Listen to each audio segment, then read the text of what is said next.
দেখছেন আমাদের গাছে কত বেগুন হচ্ছে। এটা তো গল্প পেরে নিই সাবধানে। হ্যাঁ নিন, একদম টাটকা।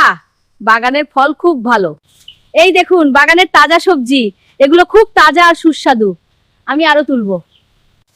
এই বেগুনগুলো খুব তাজা আর সুন্দর হয়েছে, বাজারে নিয়ে গেলে ভালো দাম পাওয়া যাবে। আরো কিছু তুলে নেই। এই বেগুনগুলো আজ খুব তাজা, জল দিয়ে নিয়ে পরে। হ্যাঁ, আর একদম পরিষ্কার। এই বেগুনগুলো আমার বাগানে, দেখুন কত সহজে কাটা যায়। এবার রান্নার জন্য প্রস্তুত। বেগুনগুলোটা একটু নুন হলুদ মাখিয়ে নিচ্ছি। এখন আমি চাকা টেলে বেগুন ভাজছি। দেখো কত সুন্দর রং হচ্ছে। আর একটু ভাজা, তারপর খাবো। বেগুন ভাজার মুড়ি খেতে আমার খুব ভালো লাগে। কি সুস্বাদু। সাথে এই কাঁচা পেঁয়াজ আর কাঁচা লঙ্কা খাবারের স্বাদ আরো বাড়িয়ে দেয়। দেখো কত সুন্দর মিশে গেল।